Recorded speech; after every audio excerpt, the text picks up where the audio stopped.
Guts from Berserk is one of the most iconic yet tortured characters in all of anime. Every step of his life is a constant struggle for survival, filled with betrayal and some of the worst things any human can experience. However, despite the constant suffering, Guts seems to always fight back against the evils of his world and swing his massive sword as his only way of eventually obtaining a peaceful life. Today, we'll be going over his entire life, from his cursed birth to his current struggle to defeat the divine entity and former friend, Griffith. This is going to be a brutal one, so get ready, and let's get started right now. Guts' life began in a nightmare. Born from the corpse of his hanging mother beneath a tree, he was left for dead in a pool of blood and afterbirth. A passing mercenary band, led by Gambino, discovered the grisly scene and assumed the infant was already gone. But when he cried out, a woman named Shisu took him in, seeing him as a sign of hope. Gambino begrudgingly allowed it, despite his men whispering that the child's birth was an omen of misfortune. 3 years later, Shisu succumbed to the plague, leaving Guts truly alone. At just 6 years old, he was forced into training with a sword, wielding a weapon far too large for his small frame. Guts yo! お前もうちょっと体に合った剣を使ったらどうだ? 強情なガキだ. By 9, he was fighting along Gambino's mercenaries, idolizing the leader as a father figure. But that illusion shattered when another mercenary, Donovan, attacked, abused, and violated him, claiming that Gambino had sold him for a single night. On the other hand, after losing his leg in battle, Gambino blamed Guts for his misfortunes. The abuse worsened, and eventually, in a drunken rage, Gambino tried to kill him. 一体何の恨みがある? 恩をあだで返しやがって. ガンビーノ、俺は貴様は悪魔の子だよ。不運を呼び込む呪われた子供だ。 He revealed that he indeed sold Guts to Donovan. Shocked and left with no choice, Guts struck back, killing the only father he had ever known. 子孫を殺したてめえが犬ころみたいに懐いてくるのがな。てめえは死ぬべきだったんだよ。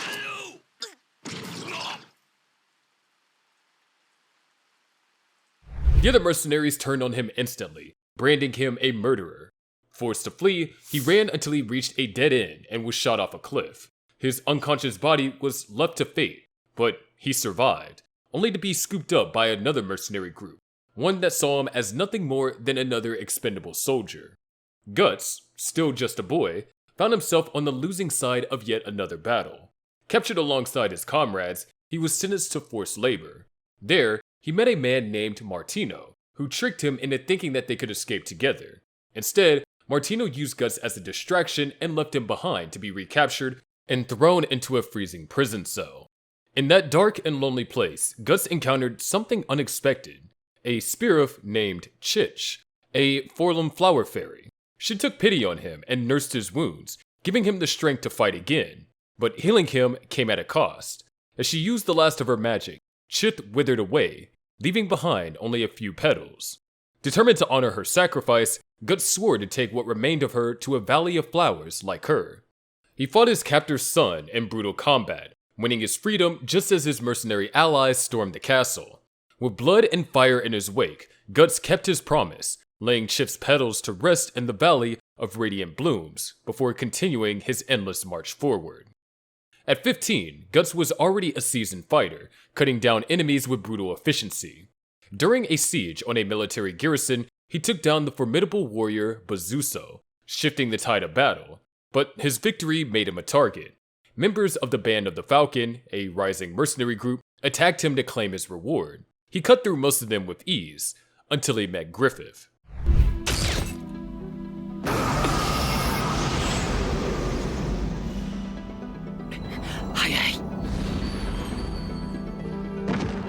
In a swift and decisive clash, Griffith defeated Guts and dragged him back to the Falcon camp. Days later, Guts awoke to an offer: join the Band of the Falcon. He refused, instead challenging Griffith to a duel, wagering his freedom. Griffith accepted, and in a battle of skill and precision, he once again bested Guts. Superior attitude of yours that makes me sick!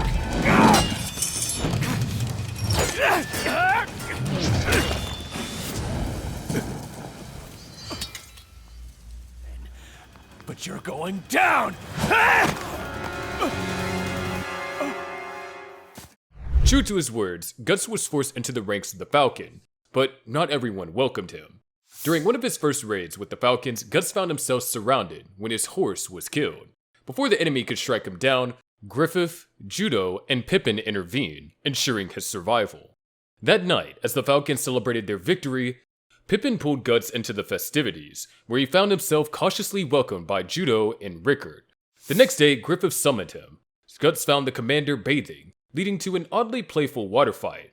It was here that Griffith spoke of his ambitions, declaring that he would one day have his own kingdom, and he made something clear: Guts belonged to him.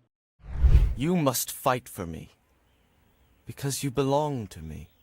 3 years passed, and Guts, now 18, has risen to the captain of the band of the Falcon's Raiders.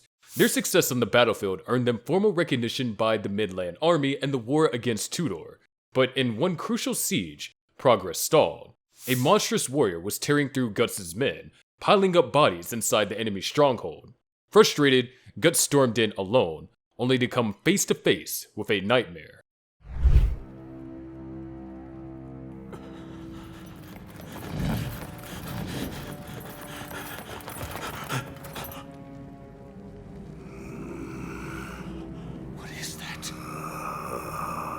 Nosferatu Zodd was no ordinary opponent. His presence alone radiated pure terror, and his strikes nearly shattered Guts' bones. But Guts was no stranger to impossible odds. With a desperate, calculated swing, he landed a deep cut on Zodd.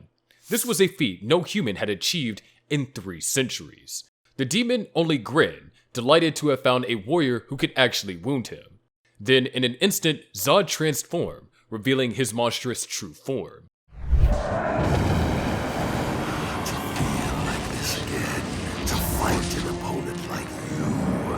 This is what I've been waiting for.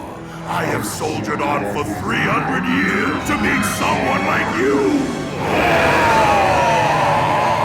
Guts was completely outmatched, barely clinging to life when Griffith arrived with reinforcements.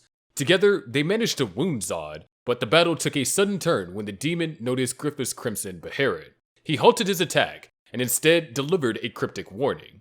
If Griffith's dream were to crumble, Guts would face an inescapable death. With that, Zodd vanished into the night. Soon after, the Falcons were assigned to guard King Midland during a royal hunt, but Griffith was nearly assassinated by a stray arrow, saved only by his Beherit. Suspecting General Julius as the culprit, Griffith ordered Guts to eliminate him. Without hesitation, Guts infiltrated Julius's manor and executed the general. But as he struck, the door opened, and his sword ran straight through Julius's young son, Adonis.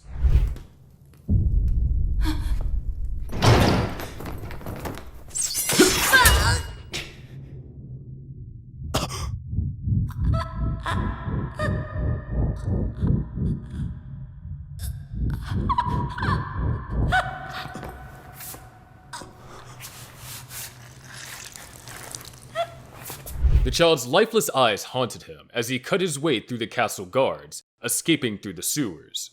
The weight of his actions grew heavier when he overheard Griffith speaking to Princess Charlotte. Griffith described the band of Falcons as loyal comrades, but not as equals. Men live and die by their dreams, but long after they've been abandoned, they still smolder deep in men's hearts. Some see nothing more than life and death. They are dead, for they have no dreams. Hearing this, Guts felt a crack in their bond. Had he never truly been more than a tool for Griffith's ambition? For the first time, he questioned whether he was fighting for himself or simply living in the shadow of another man's dream.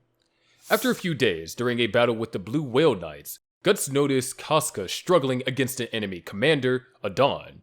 Stepping in, he swiftly defeated the spearmen, but the fight took an unexpected turn when Casca, weakened and feverish, staggered off a cliff. Guts caught her, but Adon, desperate for revenge, shot him off his horse, sending both mercenaries plummeting into a river below. Pulling them ashore, Guts found shelter from the rain. He soon realized Casca wasn't suffering from a fever, but something more personal, her menstrual cycle. Stripping off her drenched clothes, he used his own body heat to keep her warm. When she woke up, embarrassed and furious, she attacked him, lashing out at her own perceived weakness as a soldier. Guts subdued her and asked why she became a mercenary. Casca revealed her devotion to Griffith, explaining how she once idolized him and how Griffith's interest in Guts had shaken her. Their conversation was cut short when Tudor's troops neared their location, forcing them to plan their escape. That night, they found themselves surrounded by enemy soldiers. Fighting together, they cut their way through the horde, but Casca's condition made prolonged combat impossible. Guts told her to escape and return to Griffith, staying behind to hold off the attackers. In a brutal and exhausting battle, he single-handedly slaughtered approximately 100 Tudor soldiers, earning him the legendary title, 100-Man Slayer. When he was finally found and brought back to the Band of the Falcon's encampment, he shared his thoughts with Casca. He admired the group's unity and dedication, but felt that he didn't truly belong among their bonfire of dreams. His words hinted at what was to come, his departure from the band. Despite his injuries, Guts soon found himself at the gates of Doldry, ready for a decisive battle against the Tudor army. Griffith split the Band of the Falcons into two groups, one led by him and Guts to lure the enemy away, while Casca's unit infiltrated the fortress. As the battle raged, Guts faced off against the formidable General Boskin of the Purple Rhino Knights. The duel was intense, but Guts' blade, worn from his previous battle, finally broke. Now armed with only a small knife, he seemed doomed, until a massive cleaver-like sword landed at his feet.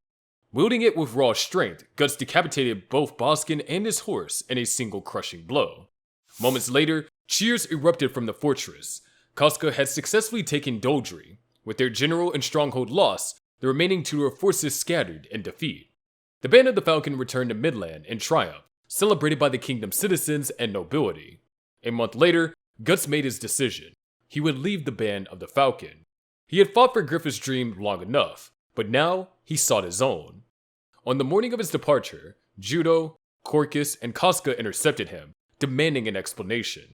In a tavern, Guts revealed his desire to stand as an equal to Griffith, not as a mere follower. As he left Windham, he was confronted by Griffith himself. Refusing to let Guts walk away, Griffith challenged him to a duel, just as he did 3 years before. If you wish to be free of me, the rules have not changed. It is as it was before. Draw your sword and take your freedom from me. Griffith, please! Would you settle for a smile and a fond farewell? But this time, Guts was stronger. In a single strike, he shattered Griffith's sword, leaving him kneeling in defeat. Without another word, Guts turned and walked away. That night, alone by the campfire, he was visited by the mysterious Skull Knight. The armor figure warned of an impending eclipse, a storm of madness and death that no human could withstand. Soon a rain of blood, the likes of which you cannot imagine, shall fall down upon you. It will be a storm of death. But take heed, struggler. Struggle, endure, contend. For that alone is the sword of one who defies death. Do not forget these words. Then he vanished into the darkness. Determined to forge his own destiny, Guts spent the next year training in the mountains, honing his swordsmanship, and frequently visiting the blacksmith, Godhand. He realized his blade was more than a weapon, it was an extension of himself. Seeking stronger foes, he entered a combat tournament and effortlessly defeat a foreign warrior named Salat. After the battle, the tournament host offered Guts a job and mentioned something that caught him off guard. Casca was now leading the Band of the Falcon. The revelation left him stunned, signaling that while he had moved on, the past was not done with him yet. Guts tracked down his former comrades and arrived just in time to intervene in an enemy raid, led by the foreign warrior, Salat. Once again, Guts bested Salat, forcing him and his men to retreat. The surviving Falcons welcomed Guts back, informing him of Griffith's capture and year-long imprisonment, their exile from Midland, and Casca's leadership. Afterward, Casca took Guts to a secluded waterfall, where her bottled-up emotions finally erupted. Furious over his departure and burdened by the weight of leading the band, she attempted to throw herself off a cliff. Guts caught her, holding her in a desperate embrace. The moment escalated into passion, and the two made love, cementing their relationship. You fool! You fool!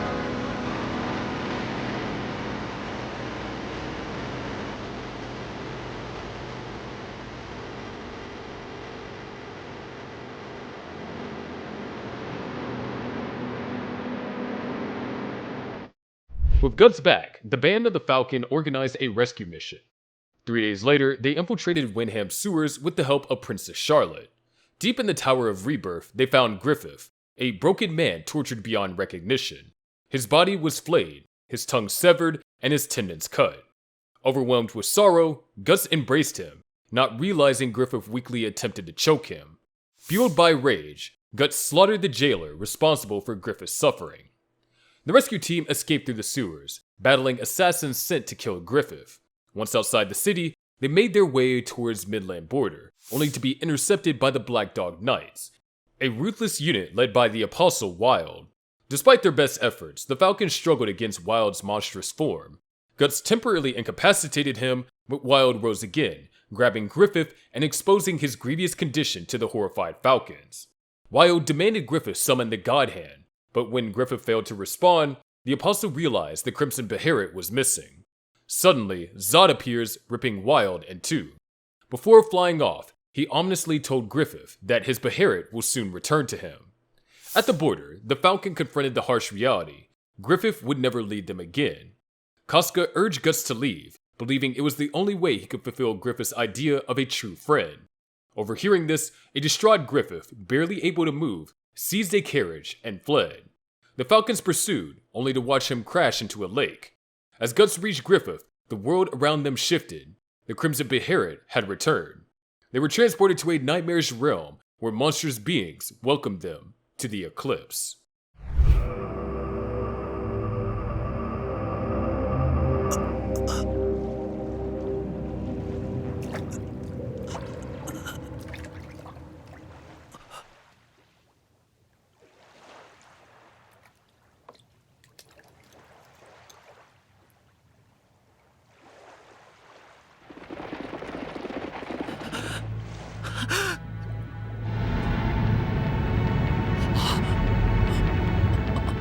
Four godlike figures emerge, the Godhand, revealing the grim truth. Griffith was destined to sacrifice his comrades in exchange for becoming one of them. The Falcons watched in horror as Griffith, despite his suffering, reaffirmed his dream. He offered his closest friends as sacrifices. One by one, the mercenaries were branded, sealing their fate. Demons descended upon the band, slaughtering them mercilessly. Guts fought with everything he had, but he was hopelessly outnumbered. Then, he saw the unthinkable. Griffith, now reborn as the dark god Femto, took Casca for himself. Guts, restrained by a demon biting down on his arm, watched in helpless rage as Femto violated Casca. Guts severed his own arm to break free, but before he could reach her, another demon pinned him down, gouging out his right eye. Blinded and in agony, he could do nothing but watch.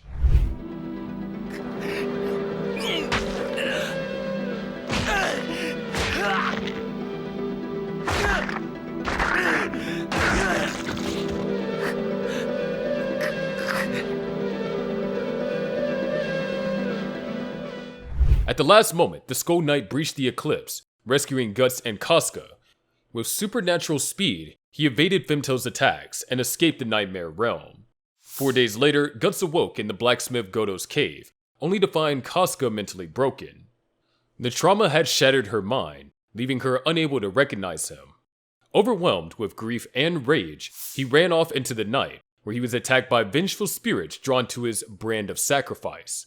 The Skull Knight appeared again, warning Guts that he now existed in the interstice, forever trapped between the mortal and astral realms, hunted by the demonic. As the spirit suddenly disappeared, the Skull Knight cryptically remarked that they had found another torch in the darkness.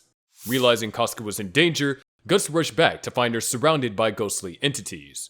Before he could intervene, she gave birth to a monstrous child, his and Casca's offspring, tainted by Femto's violation. At sunrise, the demonic infant faded into the astral world. Fueled by an insatiable desire for vengeance, Guts spent a month recovering and trading. Godhau outfitted him with new armor and an artificial arm equipped with a hidden cannon. When an apostle sensed his presence and attacked, Guts put his new weaponry to the test. His sword shattered against the beast, forcing him to grab Godhau's long-abandoned Dragon Slayer, a massive, unwieldy slab of iron. In a single devastating strike, he cleaved the apostle in two. Realizing the Dragon Slayer was the perfect weapon for his war against demonkind, Guts took up the sword and set out on his path of vengeance. From that moment on, he was no longer just a wandering mercenary. He was the Black Swordsman. For 2 years, Guts waged a relentless war against the Apostles. While traveling, Guts encountered and killed an unidentified female apostle before arriving in the town of Koka. He made his presence known immediately, slaughtering a group of thugs in a tavern and leaving one survivor to spread the message: the Black Swordsman has come. In the process, he had freed an imprisoned elf named Puck, who later returned the favor by healing Guts when he was captured and thrown into jail. Words of Guts' arrival reached the apostle ruling the area, the sadistic Snake Lord. Riding through Koka, the apostle burned everything in his path in search of his attacker, leaving a trail of corpses. Guts intercepted him, and the two engaged in a brutal fight. Despite the Snake Lord's monstrous form, Guts overpowered him, interrogated him about the Godhand, and left him to burn in the wreckage of the town. Guts soon set his sight on another target, the Count, a ruthless apostle ruling over his own territory.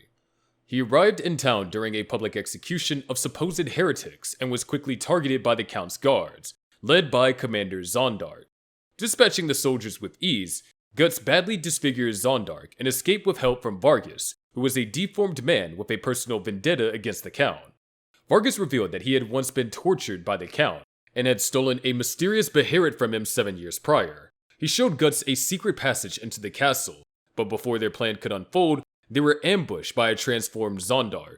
In the ensuing battle, the lab was destroyed, forcing Guts and Vargas to separate. Before parting ways, Guts took the beherit for himself. Unfortunately, Vargas was soon captured and publicly executed. Guts, unfazed but resolute, vowed to finish what the man had started. Using Vargas' secret passage, Guts infiltrated the castle, cutting through guards and finally eliminating Zondark. He then confronted the Count, who transformed into a monstrous slug-like creature. Initially overwhelmed by the apostle's sheer size and strength, Guts managed to turn the tide. With Puck's assistance, he used his cannon arm to cripple the Count, gaining the upper hand. Desperate, the Count grabbed his fallen beherit and activated it, summoning the Godhand. When Guts saw Femto, his rage exploded. Ignoring reason, he attacked, but his strikes were useless against the demonic entity. Femto effortlessly deflected his assault, proving just how vast the power gap between them was. Meanwhile, the Count was given a choice to sacrifice his only daughter Teresia in order to save himself.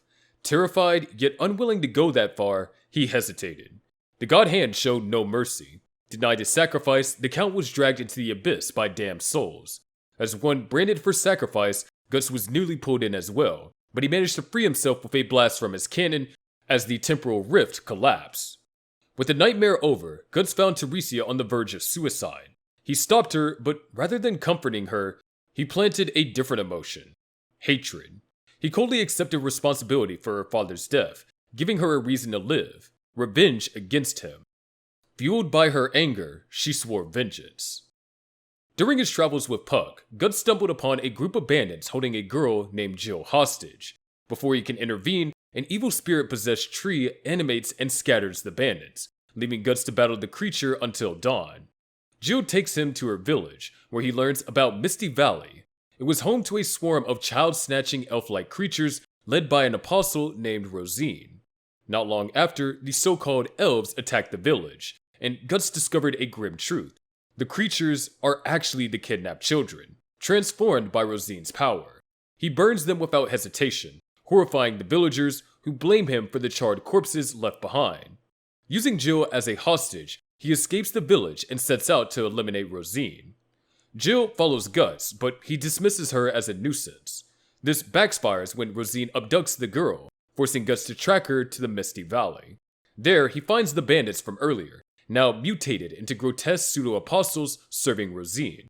After cutting them down, he burns the cocoon of developing elves, setting the valley ablaze. Rosine, in rage, transforms into her true apostle forms and engages Guts in a high-speed battle. Though initially overwhelmed, he uses Jill as bait, drawing Rosine in and landing a fatal strike. Just as he prepares to finish her, he is shot by Jill's father, Zepek, who arrived with the Holy Iron Chain Knights. Wounded and outnumbered, Guts is forced to retreat. Still injured from his fight with Rosine, Guts is soon tracked down by the Holy Iron Chain Knights. Led by Farnese, the Knights seek to capture him under a prophecy naming him the Falcon of Darkness. Though he fends off most of his attackers, he is overpowered by their vice commander, Zodd. Seeing no way to escape, he attempts to kill Farnese to destabilize the knights, but is incapacitated by her attendant, Serpico, and taken prisoner. 骨の1、2本ねえこの足じゃいつまでもかわしきれね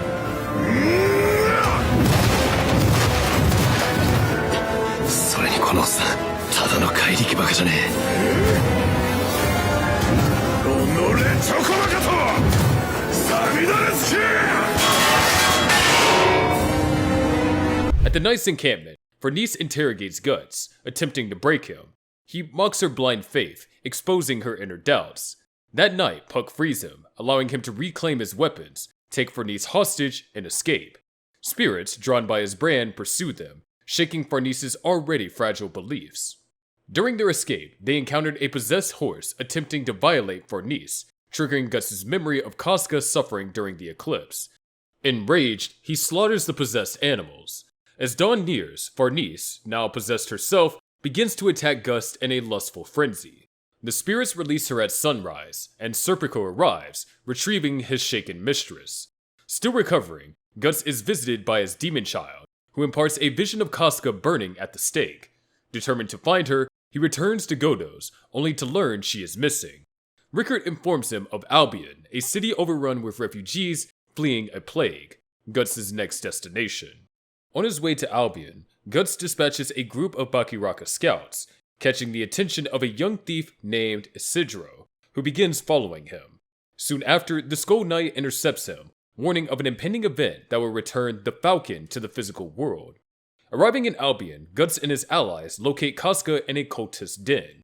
As he fights off possessed cultists and the Holy Iron Chain Knights, he entrusts Casca to Isidro's care, and faces a grotesque goat-like pseudo-apostle. After slaying the creature, he attempts to flee, but is ambushed by Serpico. Using the narrow cliffside to his advantage, Serpico tries to eliminate him, but Guts' brute strength shatters his sword, forcing Serpico to retreat. そうでもねえさこのまま剣を引き抜けばあなたの指は反射神経と腕力なあと俺の手の皮は分厚い Guts reunites with Isidro, only to learn Casca has been captured by the Holy Iron Chain Knights. He infiltrates the Tower of Conviction, using intimidation to force Farnese to lead him to the underground torture chamber. Finding no sign of Casca, he scales the tower and confronts the frantical Inquisitor Mozgus and his 6 disciples, now twisted pseudo-apostles. A brutal battle starts, and Guts manages to kill 4 of them. However, Mozgus and his 2 remaining followers escape with Casca in tow, setting the stage for yet another desperate pursuit. As Albion descends into chaos, Guts watches in horror as a citywide brand of sacrifice ignites, signaling a massive sacrificial event. At the center of it all, Casca is about to be burned at the stake in a witch trial. Isidro redeems himself by cutting her free, while Guts dives from the collapsing tower, driving his blade through the airborne pseudo-apostle Mozgus. かなり厄介な相手だしかも7匹ガッツ後ろだ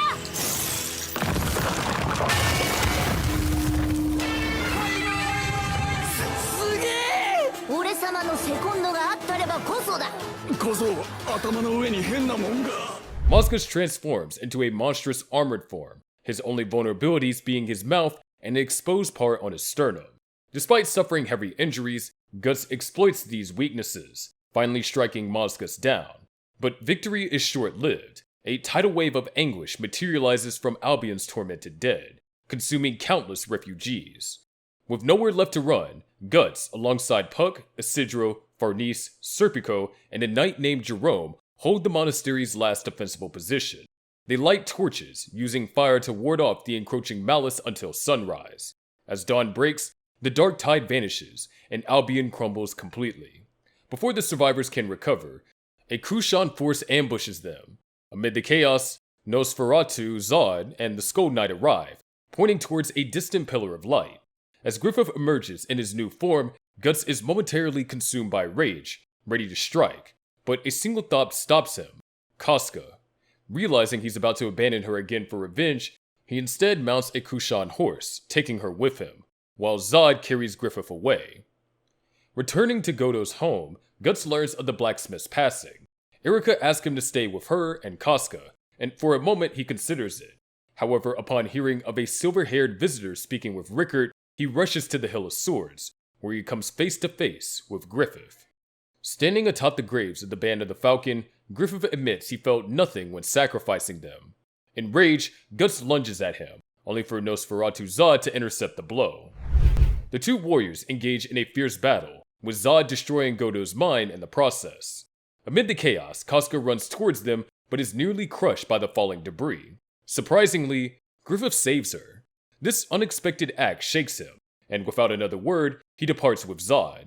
Before leaving, he reminds Guts, "You should have known. This is the man I am, you of all people."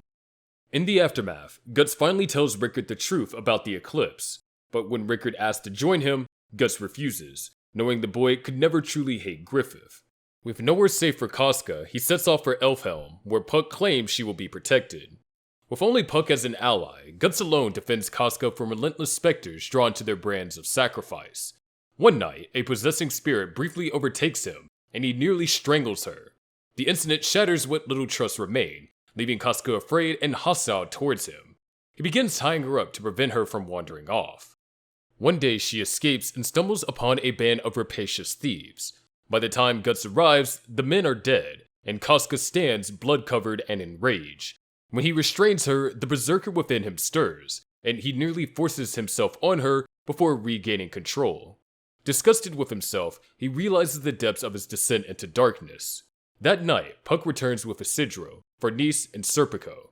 Farnese, now secularized, asks to join Guts. Haunted by his recent loss of control, he accepts, knowing that he can no longer trust himself alone with Casca. The group eventually encounters Morgan, an elder from the Enoch village, seeking a witch's aid against troll attacks. They escort him home and locate the mansion of the Spirit Tree, where they meet the young witch Shirka and her mentor Flora. She offers talismans to suppress the brand's effects, but only if Guts and his allies assist Shirka in defending Enoch from the trolls. During the battle, Shirka calls upon the River Spirit, the Lady of the Depths, to sweep the invaders away. However, she loses control, causing a massive flood that washes Casca and Farnese away. Guts, Isidro, and Shirka track them to Griffith, a nightmarish abyss filled with demons and horrors. Inside, they find Farnese and Casca overwhelmed by trolls, along with other captive women and children. Guts holds the horde at bay while the others escape.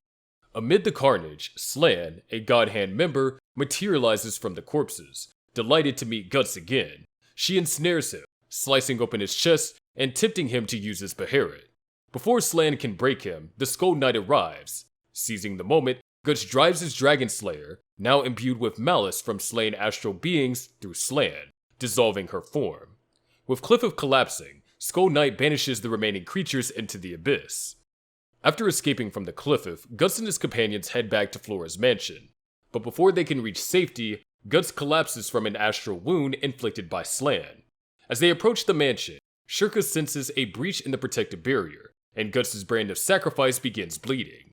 Upon arrival, they find the Spirit Tree engulfed in flames and apostles attacking. Amidst the chaos, the Skull Knight arrives to aid Guts, battling alongside him against the apostles to protect Flora. Soon, Zodd and Grunbeld, a massive apostle warrior, enter the fray. Grunbeld proclaims himself as a member of Griffith's new band of Falcons, shocking Guts. Seeing Guts in a weakened state, Grunbeld loses interest and prepares to finish him off. With Shirka's help, Guts barely manages to retreat into the treasure chamber beneath the Spirit Tree, where his companions equip him with the Berserker Armor. Now infused with the armor's overwhelming power, Guts easily overpowers Grunbeld, forcing the apostle to assume his dragon form. However, the armor's influence begins to consume Guts' mind, pushing him to the brink of losing control. Only Shirka's intervention, diving into his subconscious and reminding him of his identity, allows Guts to reclaim his ego. Flora appears in a new spiritual form, holding back the apostles long enough for Guts and his companions to escape. After nearly a month of recovery, Guts and his group settle in a seaside cabin, preparing for their journey to Vritanis.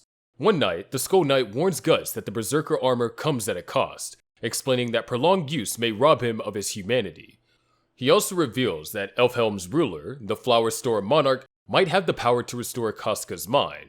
However, he cautions that Casca's desires may not align with Guts' own. Shortly after, a mysterious child appears, showing an unusual connection to Guts and Casca. The night is interrupted when a Kushan attack begins, as crocodile familiars, controlled by hidden spellcasters, ambush the group. Serpico eliminates the sorcerers, but a giant Makara attacks. Guts, still weakened, struggles before succumbing once more to the Berserk Armor's influence. He destroys the beast, but then he turns on his own allies. Before he can attack, a childlike luminous figure appears in his mind, allowing Shurka to break the armor's hold once again. Upon reaching Vritanis, the group seeks passage to Skellig, but most ships have been commandeered for the Holy Sea's war against the Kushan. Farnese reunites with her noble Vandemian family, who offers to fund their voyage, but only if she agrees to return home. Suspicious of her family's true motives, Guts suspects that Farnese is being used as a bargaining chip and decides to infiltrate a wartime ball to assess the situation. However, Serpico challenges him to a duel, believing that Farnese is safer away from Guts. The fight takes place in a pillar-filled colonnade, where Serpico uses the terrain to restrict Guts' movement. Despite the disadvantage, Guts strategically destroys the pillars, forcing Serpico to surrender without resorting to the Berserker Armor. Inside the ball, chaos erupts as Tiger Familiars attack, slaughtering nobles and Holy See officials. Guts, urged by Farnese and Shurka, reluctantly stays to fight, preventing further casualties.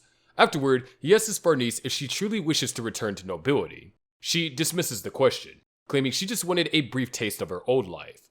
The mission takes a drastic turn when Emperor Ganishka of Kushan appears in mist form, declaring war on the Holy See Alliance.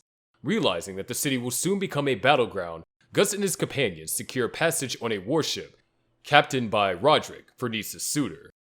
Before they can escape, Guts and his group are ambushed at the port by Ganishka's monstrous Pashakcha army. Using Shurka's fire spirit magic, Serpico's sylph magic, and Guts' controlled use of the Berserk Armor, they manage to eliminate the Horde and kill the Kushan commander, Daiba.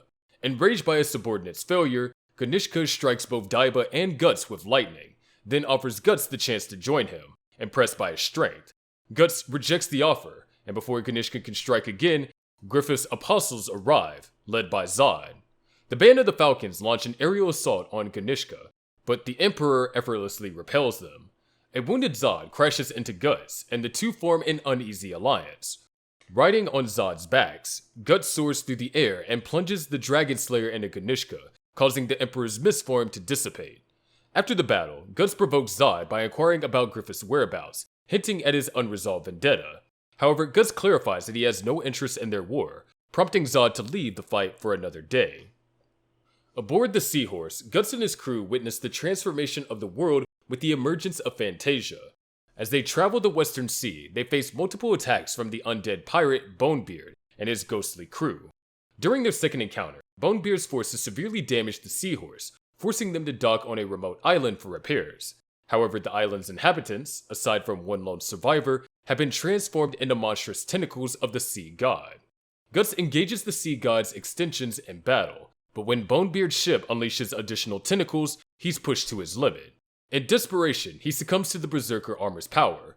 Once again, his rage is subdued by the appearance of a childlike luminous body, allowing him to regain control. Realizing the Sea God must be defeated before they can leave the island, Guts descends into the creature's underwater lair, with Shurka using her luminous form to keep his mind anchored.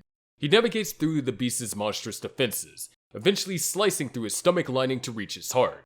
However, the combination of the Sea God's overwhelming presence, the armor's toll on his body, and a swarm of protective creatures nearly renders him immobile. As he teeters on the brink of unconsciousness, the singing of Meros, or sea spirits, weakens the Sea God, allowing him to land a decisive blow. He drives his Dragon Slayer deep into the creature's heart, killing it. The Sea God's final gush of blood engulfs him, separating him from Shurka's influence. Just as he begins to accept his impending death in the darkness, the childlike luminous body appears again, guiding him towards an exit. With the help of Meros, Guts is carried to the surface, and the Seahorse sets sail for Skellig. Upon arriving at Skellig, Guts and his party face magical defenses designed to keep outsiders away. After overcoming these obstacles, they are met by Skellig's sorcerers, including the Archmage Gedfring, who leads them to his manor. Guts immediately requests an audience with the Flower Storm Monarch, the ruler of Elfhelm, hoping to restore Casca's mind. However, Gedfring advises the group to rest first. The next day, the group is escorted to the Spirit Tree Palace, where the attendant Danan reveals herself as the Flower Storm Monarch. She explains that Casca's fragmented mind can be restored using the Corridor of Dreams ritual. However, she warns that Guts' presence would hinder the process due to Casca's fear of him. With no choice but to wait, Guts entrusts Casca to Shurka and Farnese. After the ritual's completion, Casca regains her sanity, but upon seeing Guts, she is immediately overwhelmed by memories of the Eclipse and the screams and terror. Realizing that his presence distresses her, Guts distances himself. Farnese later convinces Casca to approach him, and they share a brief conversation about their journey and their companions. However, the mention of Judeau triggers more painful memories, causing her to collapse in shock once more. A saddened Guts walks away. Later, Guts reflects on his struggles while wielding the Dragon Slayer, growing concerned about his reliance on the Berserker Armor. He visits the blacksmith dwarf Hanar, who created the armor, and experiences visions of his previous users, all of whom were consumed by his power. This raises questions about his fate and his similarity to the Skull Knight. That night, Guts encounters the mysterious boy once again, who playfully interacts with him before being taken to Casca. The following day, Guts trains by the waterfall, but notices his vision blurring and his grip on the Dragon Slayer weakening. The boy appears again, momentarily lifting his spirits. That night, however, Guts and Casca witness the boy undergo a shocking transformation into Griffith. Griffith's arrival in Elfhelm triggers a surge of memories in Casca, causing her brand of sacrifice to bleed as she collapses. Enraged, Guts launches an attack, but Griffith effortlessly phases through his strikes. As Zodd momentarily restrains Guts, Griffith calmly approaches Casca. When Guts finally breaks free and moves to strike again, he hesitates upon seeing Griffith gently cradling Casca. As Skellig begins to collapse, Griffith mounts Zodd and departs with Casca. Guts, powerless to stop him, is left stranded as the island falls apart. He's eventually rescued by Roderick's crew and taken aboard the Seahorse. Plunged into deep despair, he isolates himself, unable to process his failure. Shurka, using her luminous self, peers into his mind, witnessing the Dragon Slayer's long history of battle and sensing the chains restraining the Beast of Darkness beginning to break. The Beast whispers to Guts, offering him power in exchange for complete control. At that moment, Kushan's soldiers storm the ship, capturing the crew. Shockingly, one of the soldiers reveals himself to be Rickard, who explains that the Kushans are seizing the ship for their own purposes. Meanwhile, Guts remains unresponsive, allowing himself to be imprisoned without resistance. Locked away in a Kushan dungeon, Guts' brand begins to bleed once again, as he senses an approaching apostle. The creature, Rakshas, enters his cell, ready to kill him. Overcome with grief, Guts doesn't fight back, instead accepting death. Just as Rakshas is about to strike, Silit intervenes, saving Guts and demanding an explanation for his willingness to die. Guts remains silent, unable to answer. Thus the legendary Black Swordsman, once feared and unstoppable, finds himself broken, his strength drained, his will shattered, and his reason for fighting stolen away.